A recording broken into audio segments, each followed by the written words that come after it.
यहाँ तो जय श्री राम है, उन्माद में है। आप सोचिए कि मैकेले ने इस देश में ये तो जरूर किया कि आम लोगों के लिए शिक्षा का रास्ता खोल दिया कि इस देश में गांधी का हत्यारा हीरो है। इस देश में गुरुकुल में ही पढ़ाई होता है। वो जो पुराना काल था उसी में भेज दिया था चांद पे। बताया मैं कि उन्माद में ये देश जी रहा है। शिक्षा और तकनीक से जुड़ेगा तो फिर वो बच्चा निकल के प्रश्न करेगा। भारत में कई ऐसे गांधी विचारधारा के व्यक्तियों ने अलग अलग क्षेत्रों में काम किया और गांधी के मूल महत्व को समाज तक ले जाने की कोशिश की। ऐसा ही एक नाम भागलपुर शहर के सामाजिक कार्यकर्ता मनोज मीता साहब का है, जो गांधीवादी विचारधारा के हैं और गांधी के बातों को आज भी जन जन तक पहुंचाने की कोशिश करते हैं। आज उनके आवास पर हैं और मनोज मीता साहब शायद अध्ययन करने के दीवाने हैं, यानी पढ़ने के बहुत दीवाने हैं, इसलिए उसके कई तरह की अलमारी में आपको किताबें दिखाई दे रही है। बहुत सारी किताबें हैं यहाँ पर। मैंने कुछ किताबें देखी जो कि बच्चन साहब के लिखे हुए थे, तो कुछ और भी किताबें थी।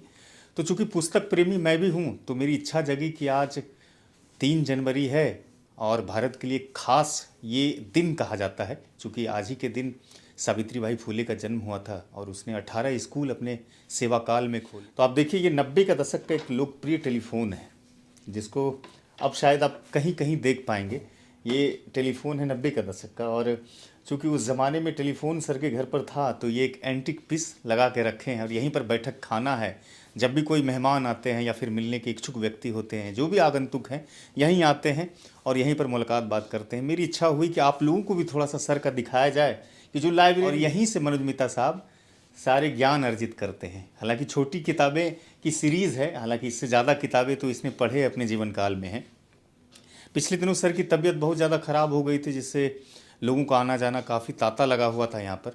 तो मेरी भी इच्छा हुई कि नववर्ष में सर से मुलाकात की जाए और बधाई भी दी जाए और साथ ही साथ उनकी चीज़ों को थोड़ा आप लोगों तक हम पहुँचाने की कोशिश करें।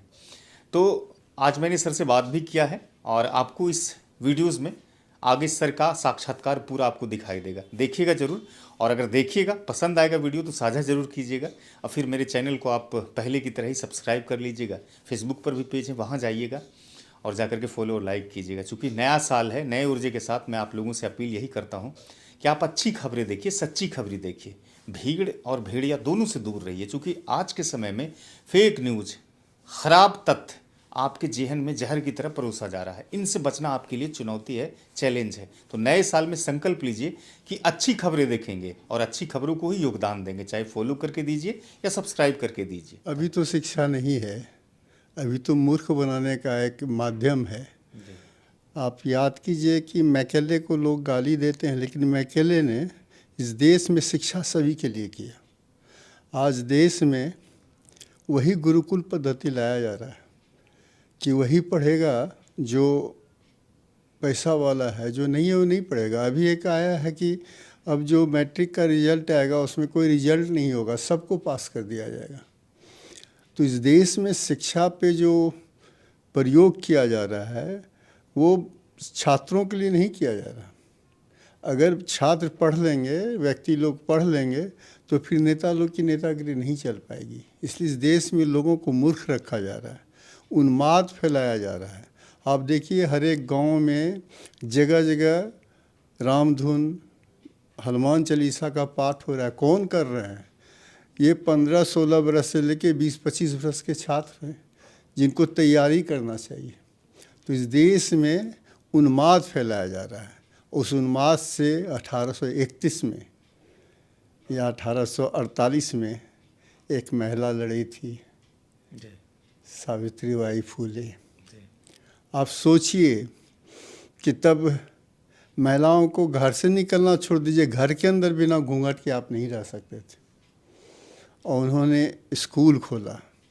और ये भी एक गलतफहमी है लोगों के बीच में जो नहीं पढ़ते हैं कि उन्होंने दलितों के लिए स्कूल खोला था ना, महिलाओं का स्कूल खोला था और उसमें सवर्ण के भी बच्चे पढ़ते थे, जबकि नहीं पढ़ने देता था उनके माँ बाप, वो लाते थे। तो आज तो बहुत रिमेम्बर दिन है, लेकिन हम इंसाफ नहीं कर पाए हैं सावित्रीबाई फुले के साथ, न सामाजिक रूप से न सरकारी रूप से। उनका जो अपना स्कूल है जो 1848 में उन्होंने बनाया था, उसका वजूद नहीं रह गया। जी आप 3,000 करोड़ में पटेल की मूर्ति लगाते हैं, बड़ा मंदिर बनाते हैं, जी लेकिन उस बिल्डिंग को रिनोवेट नहीं करते हैं। आखिर क्यों? आप क्यों नहीं उनकी पहचान को लाना चाहते हैं? ये तो कहिए सोशल मीडिया ने उनको फिर से इस्टेब्लिश करने का कोशिश किया। जिंदा किया। पिछले कई सालों से एक यूनिवर्सिटी भी नहीं खुली है सर भारत में। जी पिछले कई सालों से एक भी यूनिवर्सिटी नहीं खुला भारत में। काहे खोलेगा? मंदिर बन ही रहा है। तो सर सावित्री भाई फुले ने जो लड़ाई लड़ी थी छुआछूत की, सती प्रथा की, बाल विवाह की, उस लड़ाई को तो कहीं ना कहीं शिक्षा के माध्यम से ही साकार करने की जरूरत थी, लेकिन आज शिक्षा व्यवस्था चौपट हो गया है। भारत का कहते हैं कि पूरा जो सेंट्रल यूनिवर्सिटी है पूरे विश्व के रैंकिंग में कहीं पर नहीं आता है। विश्व के रैंकिंग में तो बहुत दूर है। अगर आप एशिया में 5-6 कंट्री उठा के देखेंगे तो वहाँ इसका कोई स्थान नहीं आता। कैसे आएगा? एक समय था कि लड़ाई लड़ी गई सर, और उस शिक्षा के महत्व को आज हम समझ नहीं पा रहे हैं, चाहे सरकार इसके लिए जिम्मेदार हो या फिर और कौन सा तंत्र हो सकता है। नहीं, सरकार जिम्मेदार है। जी आप सोचिए कि मैकेले ने इस देश में ये तो जरूर किया कि आम लोगों के लिए शिक्षा का रास्ता खोल दिया, और आज अपनी सरकार है शिक्षा का रास्ता दरवाज़ा बंद कर रहा है। हरियाणा में 8,000 स्कूल बंद कर दिया गया, क्लोज कर दिया गया। ये क्या है? और ये सारे जगह हो रहा है। तो समाज को कहीं ना कहीं अनपढ़ की तरफ ढकेल रहे हैं। अगर समाज अनपढ़ होगा तो इन नेताओं का चलेगा?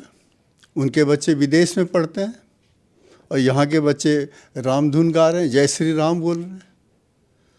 जब तक शिक्षा को आम लोगों से बाहर नहीं किया जाएगा तब तक इनका शासन नहीं चलेगा। नया साल भी है सर, नए साल में आप आज सावित्री बाई फुले की जयंती के शुभ मौके पर क्या अपील करना चाहेंगे? शिक्षा के महत्व को कैसे समझे लोग, उसके जो सरकार की तरफ से जो एक साजिश किया जा रहा है उस साजिश का कैसे पर्दाफाश करें? इसके लिए तो लोगों को जागरूक होना होगा ना सर।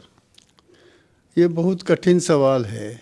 आज के जो यूथ हैं, युवक हैं, उनका कोई दोष हम नहीं मानते हैं। उनके बाप दादा जो हैं उनको पिछले बाप दादा हैं तो 2 दशक से उसको ये सिखाया जा रहा है कि इस देश में गांधी का हत्यारा हीरो है। इस देश में गुरुकुल में ही पढ़ाई होता है। अब तो बोलता है इसरो का जो डायरेक्टर है कि इस देश में सबसे पहले मतलब वो जो पुराना काल था उसी में भेज दिया था चांद पे। तो आप सोचिए कि कहाँ हमको लेके जा रहा है। विज्ञान को भी भटकाया जा रहा है। विज्ञान को रहने नहीं दिया जा रहा। विज्ञान को भटका तो नहीं सकता है, लेकिन अगर आप अपने बच्चे को विज्ञान से जो आपने कहा भटकाना चाहते हैं तो भटक ही जाएगा ना। जी अभी तो सर अक्षत कलश यात्रा चल रही है। 22 जनवरी को रामलला का प्राण प्रतिष्ठा होना है। इसको लेकर के बीजेपी जोर शोर से तैयारी कर रही है। बताया मैं कि उन्माद में ये देश जी रहा है।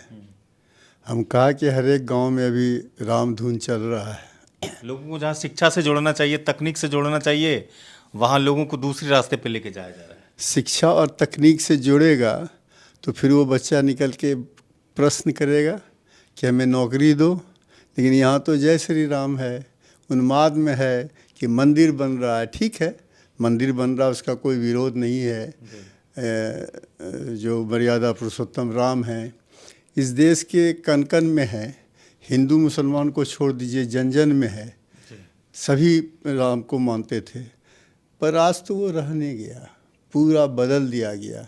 एक ही नैरेटिव है हिंदू मुसलमान, और उसमें पूरे देश में एक नया वर्ग तैयार कर दिया गया है जो आपको सुनने के लिए तैयार नहीं, जी वो मानने के लिए तैयार नहीं। उसका बस एक ही चीज़ करना है कि मियाँ के सती दिल के ये क्या सह दिया। हम कितने से पूछे कि ठीक है तुम्हारा तो मुस्लिम दोस्त होगा, उससे तुम्हारा कोई प्रॉब्लम तो नहीं? कोई प्रॉब्लम नहीं।